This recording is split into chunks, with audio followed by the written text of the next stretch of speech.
রাজ্যে নতুন সরকার ক্ষমতায় এসেছে প্রায় 2 মাসের অধিক পার হয়ে গেছে, কিন্তু এখনো পর্যন্ত আমরা সরকারি চাকরির নিয়োগের ক্ষেত্রে নতুন কোনো রকম নোটিফিকেশন আমরা দেখতে পাইনি। তার মানে কি, নতুন নোটিফিকেশন যেহেতু আসেনি, তাহলে নতুন নিয়োগ প্রক্রিয়া কি এখন বন্ধ থাকবে? কবে হবে? বা নতুন নিয়োগ প্রক্রিয়া কেন এখনো হচ্ছে না? এই সমস্ত চিন্তা ভাবনা নিয়ে এখন প্রচুর স্টুডেন্টদের মনের মধ্যে কিন্তু একটা কনফিউশন তৈরি হয়েছে। তো তোমাদের এই কনফিউশনটাকে দূর করার জন্য আজকে তোমাদের ভিডিওটা আমি তোমাদেরকে দেব, যেখানে আমি তোমাদেরকে বলে দেব যে রাজ্যে যে আমাদের মুখ্যমন্ত্রী বলেছেন যে নিয়োগ প্রক্রিয়া হবে, বাজেটে যেটা ঘোষণা করা হয়েছে 1,00,000 শূন্য পদে নিয়োগ প্রক্রিয়া হবে, সেই শূন্য পদে নিয়োগ প্রক্রিয়া কবে থেকে হতে পারে, কোন কোন সেক্টরে নিয়োগ প্রক্রিয়া হতে পারে, কিভাবে তার জন্য এখন থেকে তোমাদের প্রস্তুতি নিতে হবে, এই সম্পূর্ণ বিষয় আজকে তোমাদেরকে আমি জানাবো।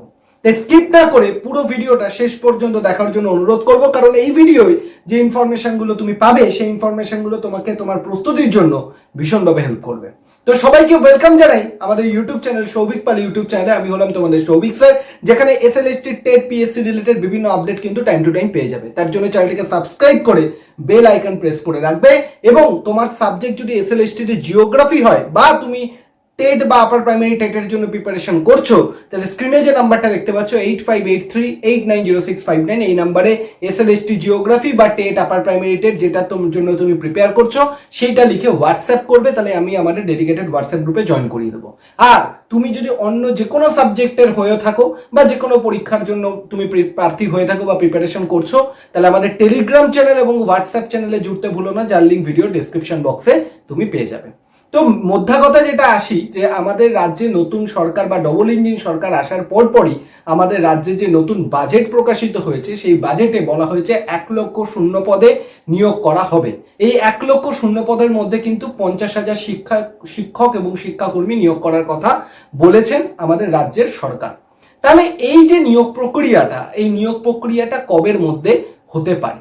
তো তোমাদের সুবিধার্থের জন্য বলে রাখি যে রাজ্যের বর্তমান যিনি মুখ্যমন্ত্রী আছেন, তিনি কিন্তু বলে দিয়েছেন যে আমাদের যত নিয়োগ প্রক্রিয়াগুলো 1,00,000 শূন্য পদে নিয়োগ প্রক্রিয়া যেটার কথা বাজেটে বলা হয়েছে, সেটা 2027-এর মার্চ মাসের মধ্যে কিন্তু সম্পূর্ণ করা হবে। তার কারণ আমি বারবার তোমাদের একটা কথা বলি, যে বাজেটে যখন কোনো কিছুকে ঘোষণা করা হয় তখন সেটা কিন্তু একটা অর্থবর্ষের জন্যই ঘোষণা করা হয়ে থাকে।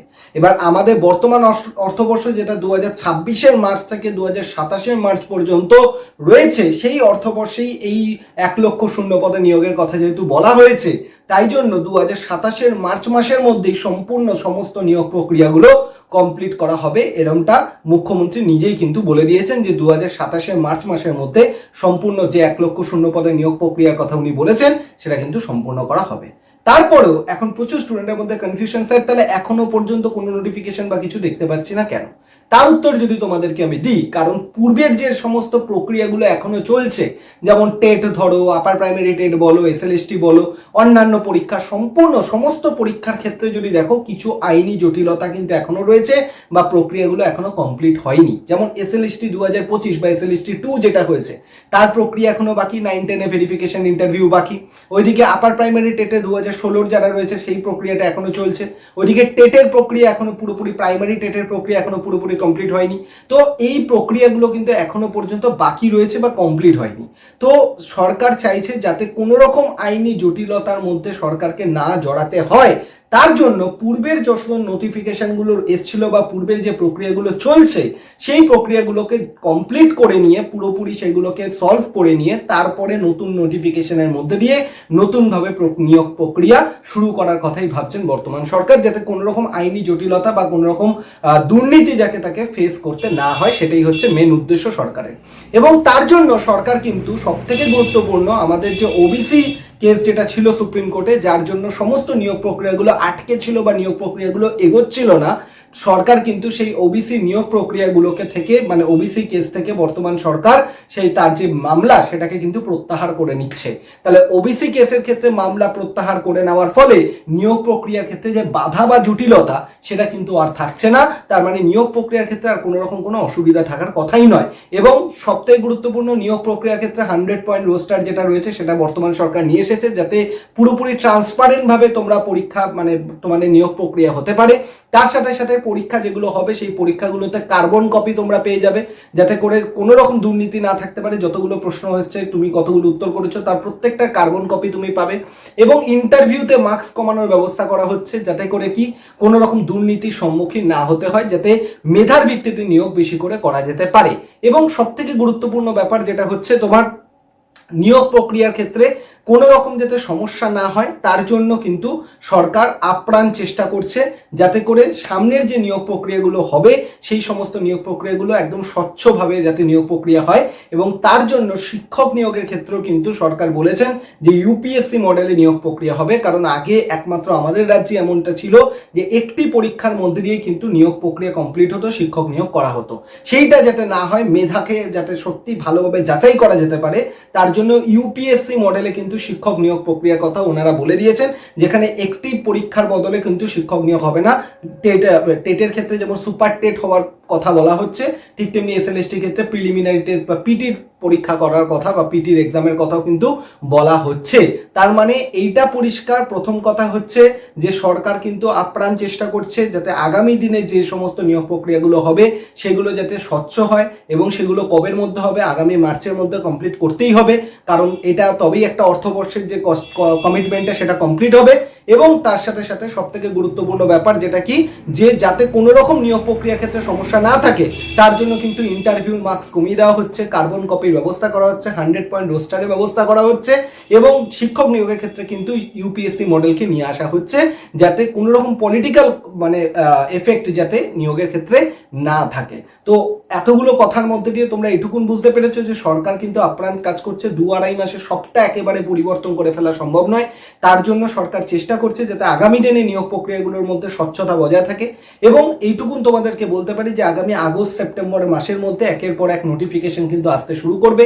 সেটার আপার প্রাইমারি টেট বলো, টেট বলো, এসএলএসটি বলো, পরপর বা অন্যান্য পিএসসি ক্লার্কশিপ মিসলেনিয়াস যা যা পরীক্ষা রয়েছে সমস্তগুলোর কিন্তু নোটিফিকেশন পরপর আসতে থাকবে। তাই আমি তোমাদেরকে বলবো দুশ্চিন্তার মধ্যে না থেকে মাথা ঠান্ডা রেখে এখনই তোমরা পড়াশোনার মধ্যে ধীরে ধীরে নিযুক্ত হও। যে পরীক্ষার জন্যই প্রিপারেশন করছো না কেন সেই পরীক্ষার জন্য ধীরে ধীরে সিলেবাস পড়া, প্রিভিয়াস ইয়ারে কোশ্চেন করা, রিভিশন করা, মক টেস্ট দেওয়া, এগুলো শুরু করে দাও। কারণ যত তুমি দেরি করতে থাকবে তত কিন্তু পরীক্ষা যখন আসতে শুরু করবে পরপর নোটিফিকেশন, তখন কিন্তু আর তুমি সময় পাবে না, যে কথাটা আমি বারবার বলছি। তার জন্য বলবো যে এখন যে টাইমটা সেটা হচ্ছে গোল্ডেন পিরিয়ড। তুমি যে কোনো পরীক্ষার জন্য প্রিপারেশন করছো না কেন, this is the golden time. এই গোল্ডেন টাইমটাকে কাজে লাগাও, প্রিপারেশনটাকে মজবুত করো, এবং তার সাথে সাথে তোমার যে প্রস্তুতি সেটাকে এগিয়ে নিয়ে চলো। কারণ মনে রাখবে, যখন নিয়োগ প্রক্রিয়া শুরু হবে একটা সিট যেন তোমার যদি থাকে, সেই একটা সিট যেন তোমার থাকে, সেই জায়গায় নিজেকে নিয়ে যেতে হবে। বারবার নিজেকে প্রশ্ন করো যে আজকে পরীক্ষা, আমি কি তার জন্য রেডি? তোমার মনের থেকে উত্তর যদি না আসে তাহলে এখনই যাও, এখনই পড়তে বসো এবং নিজেকে তৈরি করতে শুরু করো। যখনই পরীক্ষা আসবে যাতে সেই পরীক্ষায় নিজের টার্গেটটাকে ফুলফিল করতে পারো, নিজের লক্ষ্যটাকে তুমি পূরণ করতে পারো। এই রিলেটেড আর যদি কোনো মন্তব্য থাকে, কোনো প্রশ্ন থাকে, অবশ্যই ভিডিও কমেন্ট সেকশনে তোমরা জানাবে। আমি চেষ্টা করলাম সবটার উত্তর দিতে। কেন নোটিফিকেশন আসছে না, কবে নোটিফিকেশন আসতে পারে, কবে পরীক্ষা হতে পারে, সবটা তোমাদেরকে বললাম। এবং নিয়োগ প্রক্রিয়ার ক্ষেত্রে স্বচ্ছতা মেনটেন করার জন্য সরকার কি কি কাজ করছে সেটাও তোমাদেরকে বললাম। আর যদি কোনো প্রশ্ন থেকে থাকে ভিডিওর কমেন্ট সেকশনে জানাবে, আমি তোমার উত্তর দিয়ে দেবো। আর যদি ভিডিওটা ভালো লেগে থাকে একটা লাইক করে দেবে এবং শেয়ার করে দেবে বন্ধু বান্ধবদের সাথে, এবং চ্যানেলটাকে সাবস্ক্রাইব করে বেল আইকন প্রেস করতে ভুলো না, কারণ চ্যানেলটা সাবস্ক্রাইব করলে যে কোনো নোটিফিকেশন আসলে সবার আগে তোমার কাছে পৌঁছে যাবে। তো সবাই খুব ভালো থাকো, সুস্থ থাকো এবং চ্যানেলের সাথে কানেক্টেড থাকো। থ্যাংক ইউ সবাইকে।